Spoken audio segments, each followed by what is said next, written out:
আসসালামু আলাইকুম, hello viewers, সবাই কেমন আছেন?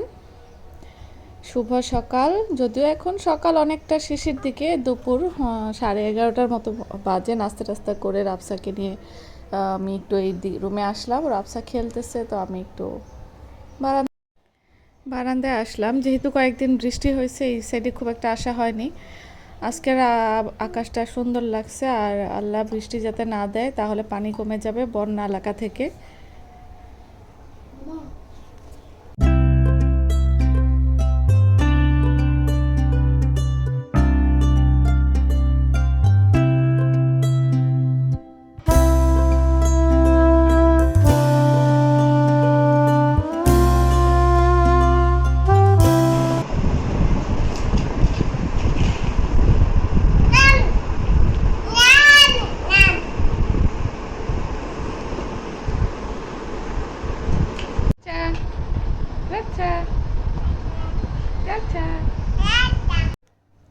এই যে ম্যাডাম কিছুক্ষণের মধ্যেই রুমের তছনছ করে দিছে।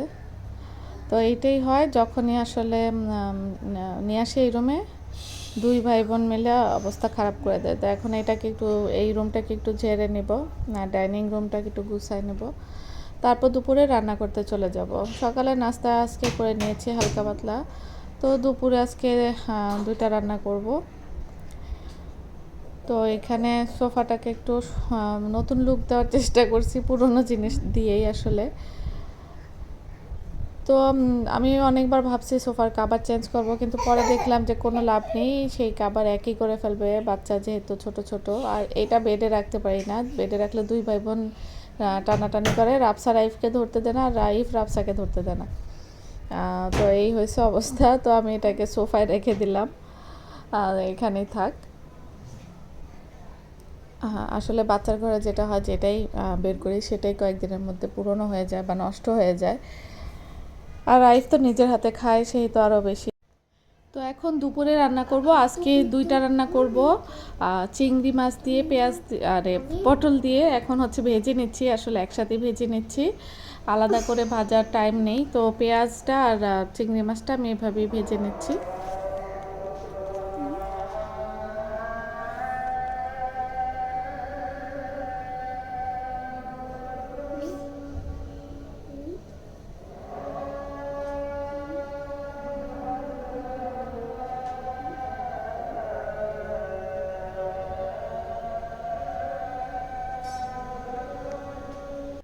তো আজান শেষ হতে হতে আমি একটু অপেক্ষা করেছিলাম ভয়েস ওভার দেওয়ার জন্য। তো এখানে সব রকম মশলা দিয়ে একটু চিকেনের মাথাটাকেও ব্লেন্ড করে দিয়েছি, তাহলে একটু মজা লাগে বেশি। তো এখানে সকল মশলা একসাথে ব্লেন্ড করে দিয়ে হচ্ছে কষায় নিচ্ছি ভালো করে। আর যেহেতু এটা পটল দিয়ে চিংড়ি দিয়ে রান্না করব, আলু দিয়ে, তো একটু ভালো করে কষাতে হবে, আর পটলটাকেও ভালো করে কষাতে হবে। পটল তরকারি কিন্তু একটু ভালো করে না কষালে মজা লাগে না। তো আমি এখানে একটু ভালো করে কষায় নিচ্ছি। আর এখানে আজকে দুই রকমের রান্না করব, কারণ হচ্ছে ওর বাবা আবার ওর বাবার জন্য করব হচ্ছে এই যে চিংড়ি আলু আর পটল দিয়ে, আর আমার জন্য করব মাগুর মাছ আর পেঁপে দিয়ে মাগুর মাছ, মানে আমার আর রাইফের জন্য, রাইফ পছন্দ করে মাগুর মাছ। তো ওর বাবা যেহেতু মাগুর মাছ খায় না, তো ওকে চিংড়ি দিয়ে আলু পটল দিয়ে করে দিলাম। এখন ভালো করে এটা কষায় তারপর আমি পানি দিব। তারপর কিন্তু আমি আবার পানি দিয়ে, হালকা পানি দিয়ে আবার কষাবো, তারপর দিয়ে ঝোল দেব, মানে দুইবার কষাবো।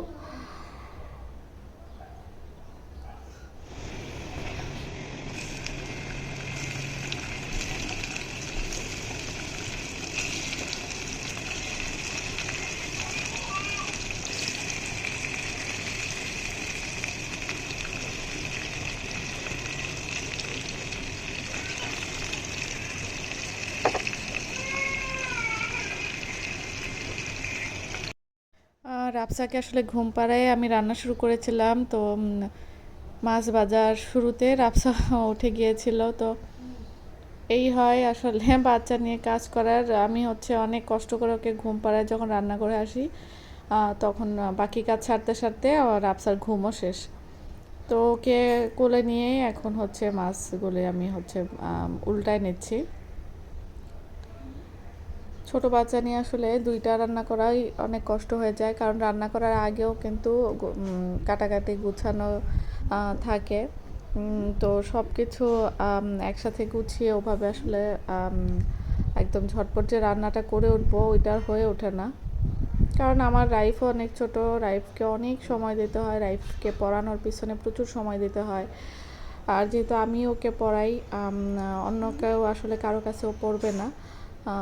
তো ওর বাবার কাছেও পড়ে না, ওকে ওর বাবাই পড়াতে পারে না একমাত্র আমি ছাড়া। কিছু বিশেষ টেকনিকে আসলে ওকে পড়াতে হয়। তো টিচারের কাছে আপাতত ১-২ বছর ওকে আমি দিব না।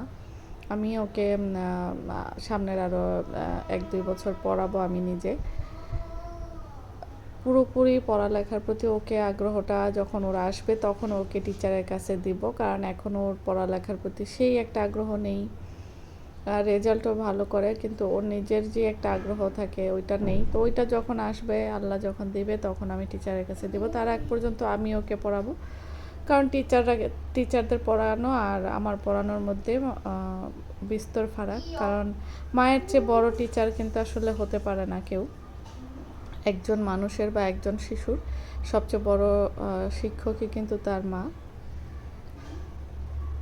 তো এখন কথা বলতে বলতে আমার মাছগুলি ভাজা হয়ে গেল, আর এই মাগুর মাছগুলি কিন্তু ভালো বড় ছিল, তো একটু বেশি করেই ভেজে নিয়েছি। অনেকগুলি এনেছিল ওর বাবা আমার জন্য, যেহেতু আমার অনেক পছন্দের। তো অনেক দিন খেলাম, আর আমার অনেক পছন্দ বলতে খুবই পছন্দ শিং মাছ, মাগুর মাছ। তার উপর রাইফও দেখলাম যে পছন্দ করেছে।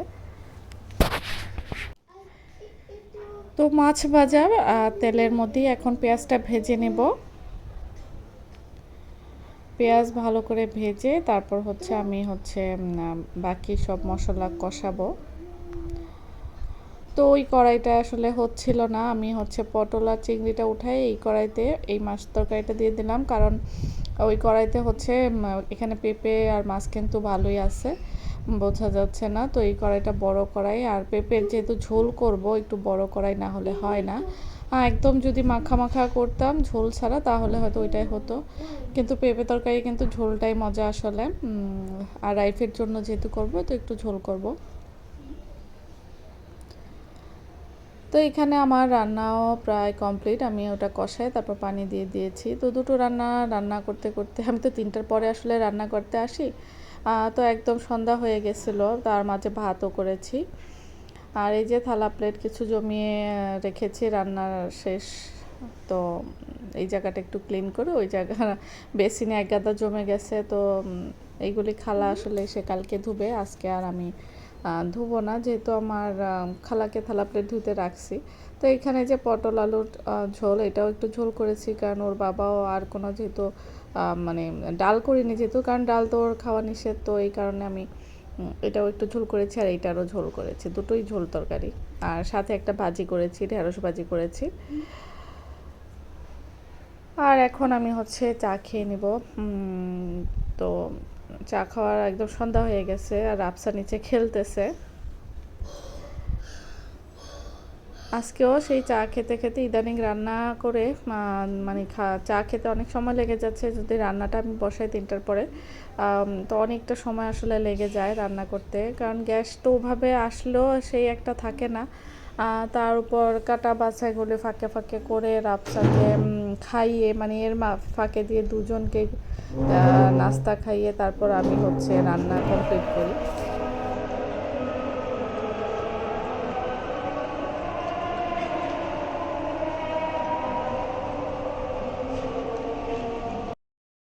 তো আমি চিকেনটা এখানে ম্যারিনেট করে রেখেছিলাম রাইফের জন্য, সেই বললাম না যে দুপুরে মানে 3টার পর থেকে একটা দৌড়ের উপর ছিলাম।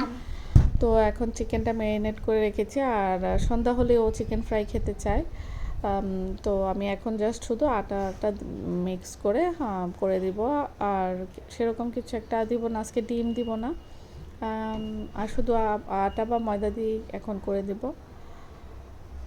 চিকেনের যেই উইংসের পাশের যে মাংসের পিসটা থাকে এটা ফ্রাই করলে খেতে খুব ভালো লাগে, তো এটা ওকে করে দেব। আর আমি কিন্তু ভিডিওর একদম শেষ প্রান্তে, আশা করি আমার ভিডিওটি আজকে আপনাদের ভালো লেগেছে, আর যদি ভালো লাগে একটা লাইক করবেন, আর যারা এখন আমার চ্যানেলটি সাবস্ক্রাইব করেননি, যদি আমার ভিডিও আপনার দেখার ইচ্ছে থাকে বা আগ্রহ থাকে বা ভিডিও ভালো লাগে, চ্যানেলটি সাবস্ক্রাইব করার অনুরোধ রইল। তো আমি আজকের মতো এখানেই বিদায় নিচ্ছি। তো আর এই ফাঁকে চিকেন ফ্রাইটাও হয়ে যাক। তো দেখা হবে আবার নেক্সট কোনো ভিডিওতে। যেহেতু আমি এখন দৈনিক ভিডিও ডেইলি ব্লগ দিচ্ছি একদিন পর পর আর কি। হয়তো ভিডিও আমি প্রত্যেকদিন করতে পারবো, বাট এডিট করার মতো আসলে প্রত্যেকদিন এডিট করার টাইমটা আমি পাই না, কারণ আমাকে এডিট করতে অনেক সময় লাগে, অনেক ব্যস্ততা আসলে থাকে। তো এই তো আজকের মতো তাহলে এখানেই বিদায়। সবাই ভালো থাকুন, সুস্থ থাকুন। আল্লাহ হাফিজ।